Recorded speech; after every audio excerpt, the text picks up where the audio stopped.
So you just found your dream condo with ocean views, steps to your favorite coffee shop, and your realtor sends you a PDF with over 100 pages of documents to review.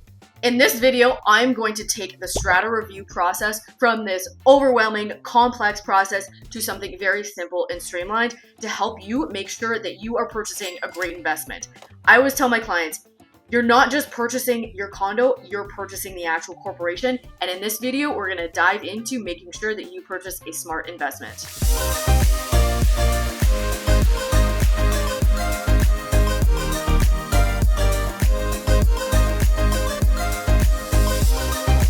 If this is your first time to the channel and you want to know everything there is about real estate in Vancouver and the surrounding areas, make sure to subscribe below. Tap the bell for notifications so you can be the first to learn about what's going on in the current market here in Vancouver.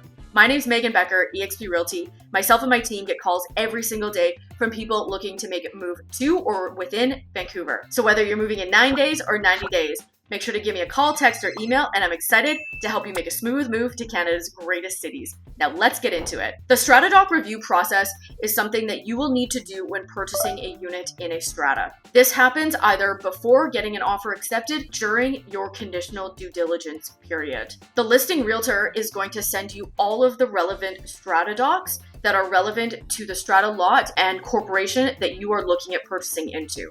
And then it's up to you and your realtor to go through all of these documents and evaluate, is this a smart investment for you? I always tell my clients, there's no perfect strata. Stratas are continually moving entities. So we want to take a look at all of these documents, put them individually into context, and look at them actually as a whole. You want to know the financial health of the building, how it's being run, and we're going to dive into all of that in these docs here. Okay, the first one is the Form B, and this needs to be updated when the condo was listed. This discloses information about the specific strata lot that you are looking at. It discloses the strata fees, the monthly fee associated with your specific unit. It outlines any amount owing from the current owner, and the seller will typically pay this prior to closing. It outlines any agreements in place regarding any renos or repairs. It states what's in the contingency reserve fund, the CRF, which I advise clients anything from about $2,000 to $4,000 per unit is a relatively healthy amount. And then it states parking and storage, the number that's allotted and how it is allocated. Next are your bylaws and your rules. So this is all the stipulations into living in this building. It's going to talk about the pet restrictions, how many or the size of pets or if they are allowed.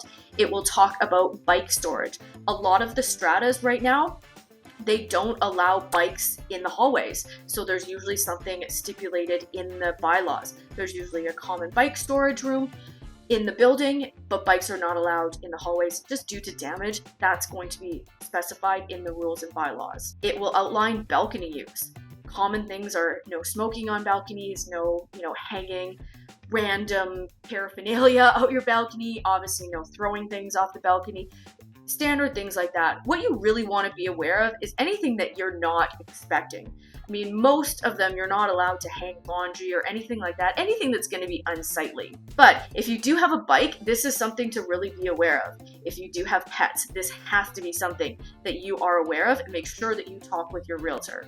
This will also stipulate electric vehicles. Next is the depreciation report. So this is where the strata will hire in an engineering firm and they will come in to the strata and basically do a whole inspection of the entire building, the parkade, the foundation, everything. And they're going to give you a report, typically a very lengthy report, on every piece of that strata. The take-home message of what you're looking for in the depreciation report is what are potential upcoming expenses and when are they likely going to be due. We can typically estimate the lifespan of a roof, of windows, things like that. So this gives you an idea. It's not set in stone, but it gives you an idea of potential upcoming expenses. They also play out financial scenarios. So you'll notice when you read the report that there will be a scenario if the strata chooses to fix and remedy everything that's in the depreciation report, take care of all the maintenance repairs items. The first example is usually keeping strata fees very low,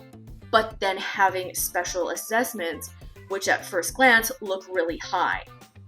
There's usually the third example is keeping strata fees a little bit higher and then less special assessments. And then there's typically one in the middle that's a balance of both.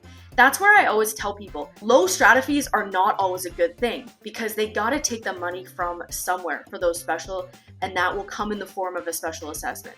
And I say special assessments aren't necessarily bad because yes, maybe your strata fees are really low, but I always recommend clients to have a contingency fund for their own personal use. Same thing like you would on a single family home. Repairs and maintenance is going to come up. The same principle applies for owning in a strata. So the depreciation report just gives these as examples, and then the strata council will actually take that and decide what model makes the most sense. Big things to look for when you're looking at the depreciation report, like which items should I be worried about, which ones are standard and not a huge deal.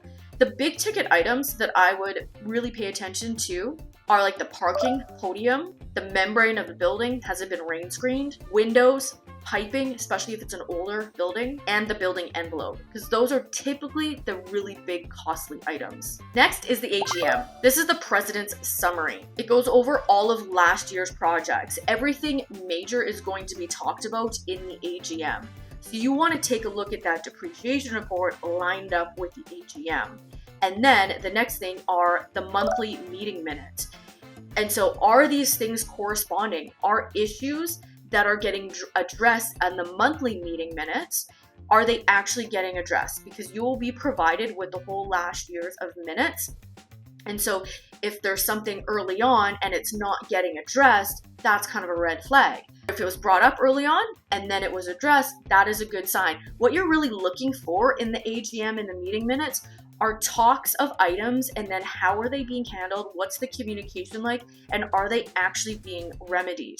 That's where you're going to really find the flow of the strata council and how things are actually going to get dealt with. Because like I said, there's no perfect strata, but you want to know that people are being proactive in addressing things. I did a strata doc review for clients, and we were looking at a very small strata. There was about 8 units in it, and it was self-managed by these 8 owners, and they had a really reactive approach to addressing issues. They would kind of piecemeal things together when they came up versus being proactive, because major repairs split over 8 people. That's a big chunk of money. And clients decided to not go with that just because there was a lot of financial unknowns.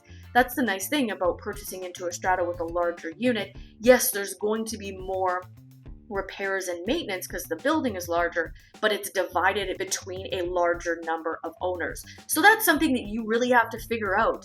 A $500,000 repair might seem overwhelming, but if you divide it by a large number, maybe it's a 300 or 400 unit strata, it doesn't turn out to be that huge if it's dealt with via a special assessment. So just things to think about. You want to take this and project this and make sure that you're in a financial position to cover the costs if and when they do come up.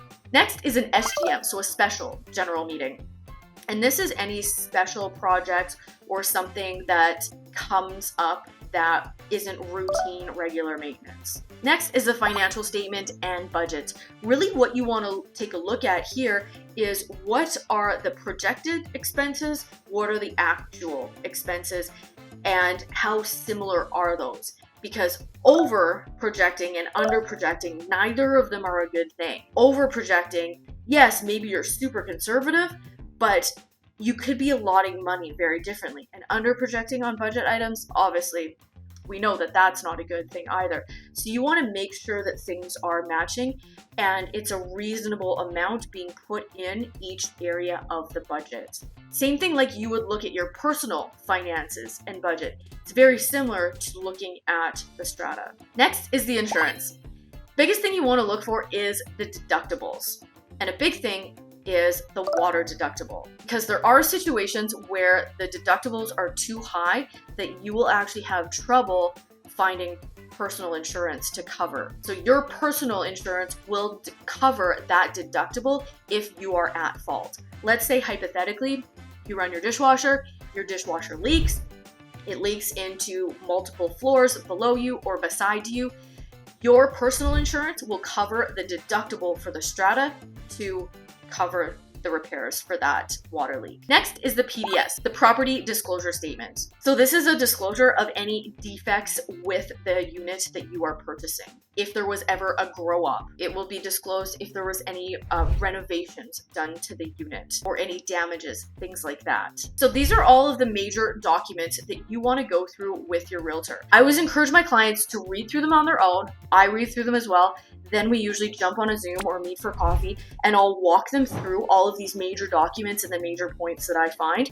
And then we compile a list of questions if they have any. And then we'll go to the listing realtor and have a list of questions, just clarification items. Maybe they have a pet and we need to confirm because the bylaws say 2 pets under a certain amount of weight unless there's board approval. So we had to reach out in a previous situation to get board approval. We got approval, and then that needed to be dealt with before we were in a position to remove subjects.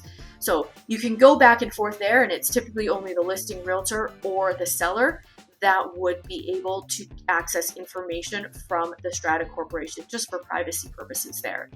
But then we take all of that information and then we really want to evaluate the health of the strata as a whole with all of these pieces of information together.